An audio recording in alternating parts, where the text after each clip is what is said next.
भी भक्तों की सफाई और दुरुस्ती करते रहते हैं, तो उनसे आपको घबराना नहीं चाहिए। जब सच्चे रास्ते पर चलते हुए तुम्हारी कोई बुराई करता है, तो तुम जिसके आश्रय हो वो बहुत शक्तिमान है। अपने विश्वास और श्रद्धा को ना डिगाओ, अपने यकीन को जब दृढ़ करके उसके आश्रय हो जाओगे, तुम्हारी रक्षा खुद करेंगे। लेकिन जब तुम खुद अपना बल, अपनी ताकत और अपनी बुद्धि दिखाते हो ना, फिर वो मालिक भी पीछे हट जाता है। वो सोचता है कि ये अपने आप सोचता है, जब अपना बल हार जाएगा तो फिर इसकी मदद करनी चाहिए। अनेक ऐसे उदाहरण हैं। द्रौपदी का उदाहरण अगर बताऊं कि जब उसको नंगी करने के लिए दुशासन भरी सभा के अंदर ले जाता है, बड़े बड़े योद्धा पांचों पांडु बैठे हुए हैं, वो आचार्य बैठे हुए हैं, राजा धृतराष्ट्र वहां बैठा हुआ है, उनके कुल गुरु वहां बैठे हुए हैं, भीष्म पितामह वहां मौजूद है, और सब उस खेल को देखते हैं। कोई बोलने वाला नहीं है। और बोलने वाला क्यों नहीं है कि द्रौपदी को भी ये भरोसा है कि मेरे 5 पति हैं, किसी में इतने हाथियों का बल है कि कोई गदाधारी है, कोई धनुषधारी है, कोई सत्यवादी है, लेकिन अपने गंदे कर्म करने के कारण उनमें बोलने तक की हिम्मत नहीं रही। इंसान का कर्म इंसान को गिराता है। जो बुरा कर्म करता है उसको कहने की जरूरत नहीं, अपने आप गिर जाएगा एक दिन, क्योंकि इंसान करनी से गिरता है, करनी से चढ़ता है। तो अच्छी करनी जो करता है उसका नतीजा थोड़ा देर से मिलता है, बहुत देर लग जाती है। तो ये चिंता ना करो कि मैं अच्छी करनी करी फिर भी मुझे नतीजा नहीं मिला। अरे मिलता है। रंग जब चढ़ता है तो धीरे धीरे चढ़ता है, लेकिन जब गंदा होता है तो गंदा होने में देर नहीं लगती, 1 सेकंड में हो जाता है। लेकिन जब तक द्रौपदी को यह भरोसा था कि उसके पतियों पर, उसको भरोसा था धर्माचार्यों पर, उसको भरोसा था भीष्म पितामह पे कि तेरे साथ अन्याय नहीं होने देंगे, उसको यकीन था गुरु द्रोण पर कि ऐसे ऐसे महापुरुष यहाँ बैठे हुए हैं तो क्या तेरे साथ ऐसी बदतमीजी होने देंगे। लेकिन वो कुछ नहीं रोक पाए। जब द्रौपदी एक एक को कहती है कि आप देखते नहीं हो मेरे साथ क्या हो रहा है, और सब गर्दन को झुका लेते हैं, कोई कुछ नहीं कहता। क्यों नहीं कहता कि 1-2 कारण नहीं, कोई अपने कर्म के कारण गिरा हुआ था, कोई अपनी बुराई के कारण गिरा हुआ था, किसी ने उस गलत आदमी दुर्योधन का गलत अन्न खाया हुआ था। तो जब किसी के अन्न के खाने से, किसी के एहसान के नीचे दबने से, और कोई अपने बुरे कर्म के करने से, पांडु जुआ खेल के बुरा कर्म किया था इसलिए दबे हुए थे। भीष्म पितामह और द्रोण दुर्योधन का अन्न खाए हुए थे, उसका राजकाज में रहते थे, उसके खिलाफ नहीं जा सकते थे। और उनका पिता धृतराष्ट्र वो पुत्र मोह के अंदर बंधा हुआ था। तो जब हम सब के सब पुत्र मोह में हम बंधे हुए हैं, बुरे कर्म करके हम गिरे हुए हैं, ना हमारे अंदर उतना बल है, ना ताकत है, ना शक्ति है, फिर हम खाक उठ पाएंगे। लेकिन बात ये नहीं थी, प्रकरण इस चीज का चला था कि जब हम संसार के लोगों पर, संसार की शक्तियों पर, दूसरी चीजों पर अपने यकीन करते हैं, भरोसा करते हैं कि ये हमारी मदद करेंगे, उनमें हमारी मदद करने वाला कोई नहीं है। प्रेमियों, यहां सब के सब साथी अपने मतलब के हैं, अपने लालच के हैं, स्वार्थ के साथी हैं। जब स्वार्थ पूरा हो जाएगा कोई साथ नहीं रहेगा। क्या हुआ कि द्रौपदी कहती है सबको, सबके सब चुप हो जाते हैं। आखिर जब सबकी ओर से आस टूट जाती है, फिर भक्ति की लाइन उसको याद आती है कि मेरा गुरु तो कृष्ण जी हैं, और कृष्ण जी को याद करते हैं तो वो तो वहीं बैकुंठ में जहां कहीं भी थे, वहीं से बैठे हुए उस पर दया करते हैं और उसकी साड़ी को बधा देते हैं। साड़ी को इतना लंबा कर दिया कि दुशासन खींचते खींचते हार गया, वो थक गया, लेकिन साड़ी का अंत नहीं आया, क्योंकि जिसकी इज्जत मालिक रखता है उसकी इज्जत को कौन खराब कर सकता। चाहे सारा संसार भी लग जाए तो भी नहीं, गुरु राजी तो करता राजी, काल कर्म की चले न बाजी। जब गुरु जिस पर खुश होता है, वो दूसरा संसार का कौन ऐसा लोग होगा जो उसकी बेइज्जती कर दे, या उसकी कोई कमी निकाल दे, या उसको किसी प्रकार से दुख दे दे। लेकिन इस तरह की चीज थोड़ा दुख तो जरूर देंगी, क्योंकि वो मालिक भी देखता है कि मेरे भगत में कितनी सहनशीलता है, कितनी बर्दाश्त करने की ताकत है। जब तुम उसको पूरा बर्दाश्त करना सीख जाओगे, क्योंकि कहा है उन्होंने, ताऊंगा तपाऊंगा नखते तारू खाल, मेरा भगत डिगे नहीं तो पल में कर दूं न्याल। कि जब तक सोने को भट्टी में तपाया नहीं जाता तब तक कुंदन नहीं बनता है। लकड़ी को जब तक जंगल में से देखो लट्ठे को कहां कहां से लेके आते हैं, सुखाते हैं, उसको कितनी उसकी मार पिटाई करके और फिर उसकी अच्छी अच्छी चीजें बनती हैं जिनका वो उपयोग करते इज्जत पाते हैं। इसी प्रकार से सेवक को भी हर प्रकार की शक्ति, गर्मी और ये दुख बर्दाश्त करने पड़ेंगे। टाइम तो लगता है, लेकिन जब और संसार की चीजों की आस छोड़ के अपने सतगुरु और मालिक का भरोसा कर लोगे तो वो तो हाजिर नाजिर रहते हैं, सूक्ष्म रूप में दूर नहीं होते कभी भी। लेकिन हम दूर कर देते हैं अपने दिल से, हम नहीं मानते हैं उसको कि हमारा सतगुरु में ये ताकत है। अरे हम उसको निर्बल मानते हैं, निर्बल नहीं है। गुरु में जो ताकत है वो किसी में भी नहीं है संसार की चीज में। ये संसार का कोई किसी बल का कोई बल काम नहीं देगा, ना धन का बल देगा, ना बाजू का बल काम देगा, ना कोई लोगों का बल काम देगा। ये तो चंद दिन के साथी हैं। साथ देने वाली चीज है नाम और सतगुरु। हमेशा उसी का सहारा पकड़ो, उसको याद रखो और फिर तुम देखोगे साक्षात रूप में। लेकिन करनी पड़ेगी उसके लिए। बुरे कर्म से दूर हटना पड़ेगा, अच्छाई अपने आप आती चली जाएंगी। जो जो बुराई निकलेंगी अच्छाई आती जाएंगी।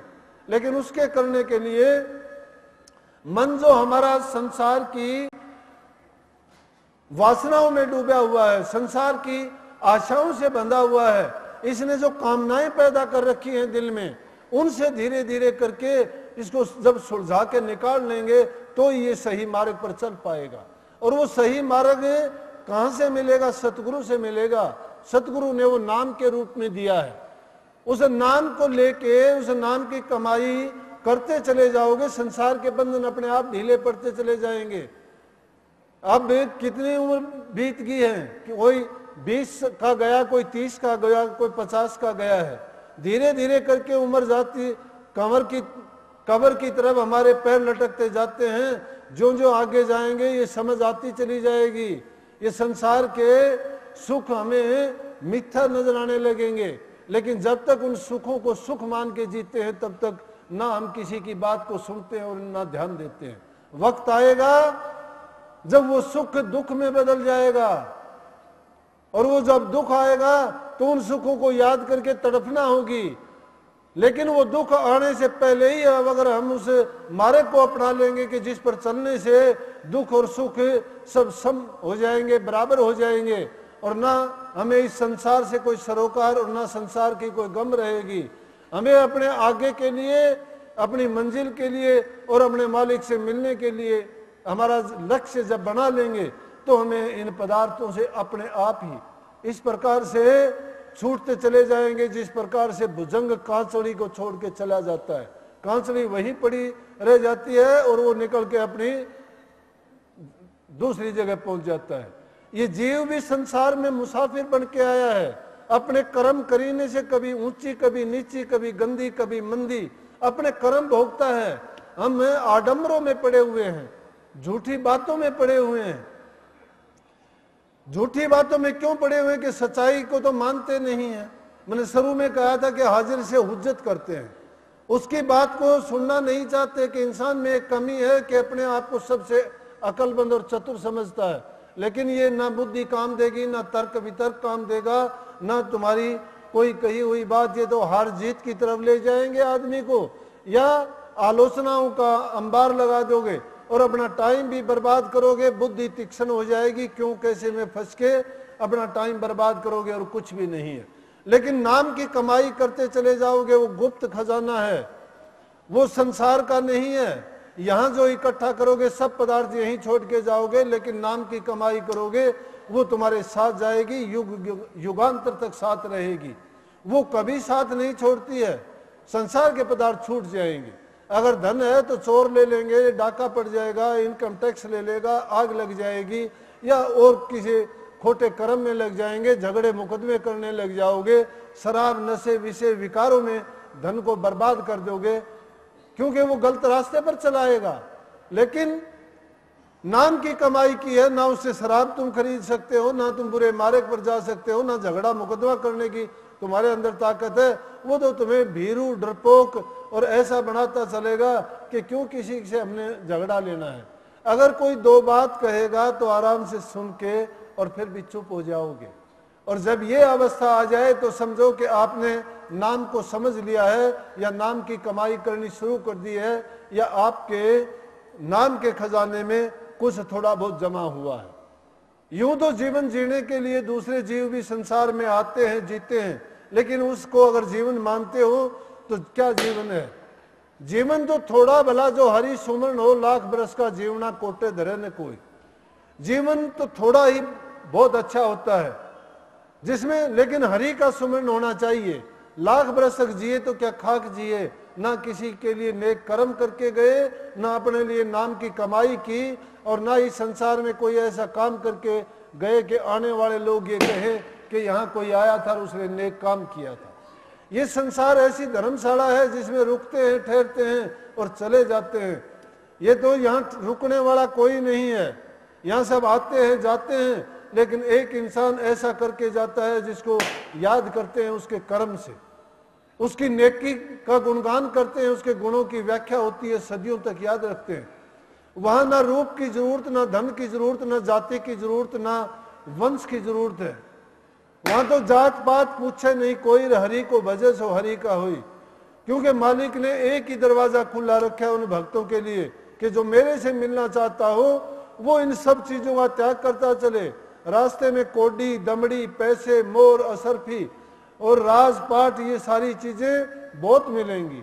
लुभावने वाली चीजें रास्ते में बिछा रखी है कि जीव को रोक लेंगी वो। लेकिन जो सच्चे खोजी हैं, जो मिलना चाहते हैं अपने मालिक से, और जिन्होंने संसार के स्वरूप को जान लिया है, वो इसी जीवन में नेक कर्म करके सतगुरु की शरण में जाके और उनके कहे अनुसार सेवा के माध्यम से, नाम के द्वारा और उनके वचन के सुनने से। एक 5 प्रकार की भक्ति होती है। 5 प्रकार की भक्ति, शब्द भक्ति है, स्पर्श भक्ति है, रूप भक्ति है और गंध भक्ति है। सबसे पहले है शब्द भक्ति। शब्द भक्ति यही है कि जब आप बैठ के जो बात सुनते हो, मुंह से जो बोले हुए शब्द हैं, उस शब्द की अगर आप पर कोई असर नहीं, उसको अपनाते नहीं हो, अमल नहीं करते हो, तो शब्द भक्ति नहीं हो। दूसरी है स्पर्श भक्ति। गुरु के जाके चरण छूते हो या उनसे आशीर्वाद लेते हो, सिर पर हाथ रखते या कोई भी अंग छू जाता हो, स्पर्श भक्ति है कि जो गुरु का गुण है वो आप में अपने आप आ जाएगा। लेकिन वो श्रद्धा के साथ होता है, यूं छू जाने से नहीं। जिस भावना से तुम छूओगे वैसे ही भाव तुम में आएंगे। गुरु को मालिक की दृष्टि से अगर स्पर्श करते हो तो गुण आप में आएंगे। उसी माँ को बच्चा तो माँ के रूप में स्पर्श करता है, और उसी स्त्री को उसका पति उसको अपनी पत्नी के रूप में स्पर्श करता है। लेकिन उसके स्पर्श करने से तो कामना जागती है, और उसके स्पर्श करने से प्यार और मोह जागता है। ये स्पर्श भक्ति है। तीसरी है रूप भक्ति, दर्शन करना। जो दर्शन करते हो, दर्शन करने से जो उनके भाव हैं, जो उनका रूप है, अंदर में जो रूप बनेगा वो तुम्हारे विचारों को एकाग्र कर देगा। एकाग्रता में शक्ति होती है। संतों ने, सब ने कहा है कि ध्यान की अवस्था में जब जाओगे, मन की वृत्तियों को एकाग्र करो, सब इंद्रियों की तरफ से अपने ख्याल को, ध्यान को हटा के एक में ही जमा दो, अपने आप ध्यान लग जाएगा। और रस भक्ति क्या है कि जब प्रसाद लेते हो, प्रसाद लो, उसको खाओ, उसका पान करो, चखो, तो उस प्रसाद को छूने से उसमें जो गुरु का असर होता है, गुरु का आशीर्वाद होता है, जब भी खाओगे आपको ये होगा कि ये प्रसाद है। यूं चीजें खाने से नहीं, दूसरी चीज खाओगे उनमें वो रस नहीं होगा। एक तो आप अच्छी अच्छी मिठाइयां बाजार से लेके खाओगे, उनको मिठाई कहोगे, लेकिन जब दरबार में जाके रूखी रोटी भी खाओगे उसको आप प्रसाद कहोगे। चाहे वो जल की बूंद क्यों न ली, वो भी प्रसाद है। और उसके बाद है सुगंध भक्ति। जब आप उनके आसपास रहोगे, उनका जो वातावरण है, जो वहाँ का आभा मंडल है, उसमें पहुँचते ही उनके जैसे ख्याल हैं, जैसे विचार हैं, वो आपके विचारों पर असर करेंगे। इसलिए देखना, सुनना, बैठना और स्पर्श करना, ये सब के सब गुरु भक्ति में आते हैं। और जो शिष्य इन भक्तियों को करना चाहता है, वो अपनी पूरी श्रद्धा के साथ इन बातों को अगर मानता चला जाएगा तो नाम की कमाई करनी मुश्किल नहीं है। ये तो एक बार आदमी को जरूर थोड़ी हिम्मत करनी पड़ेगी, क्योंकि मन इतना जल्दी निकलता नहीं है, संसार में फंसा हुआ है।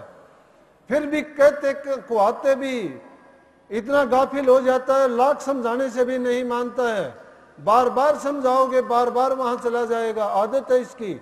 लेकिन धीरे धीरे करके जब गुरु का अंकुश पड़ेगा, नाम की कमाई करते चले जाओगे और गुरु की कहे हुए वचन आपके दिल में जब बार बार घूमेंगे फिरेंगे तो वो इस तरह से चौकीदारा करेंगे कि चौकीदार के होते हुए जैसे चोर घर में नहीं घुस सकता, उसी प्रकार से वो बुरे विचार दोबारा से आपके मन में नहीं आ सकते।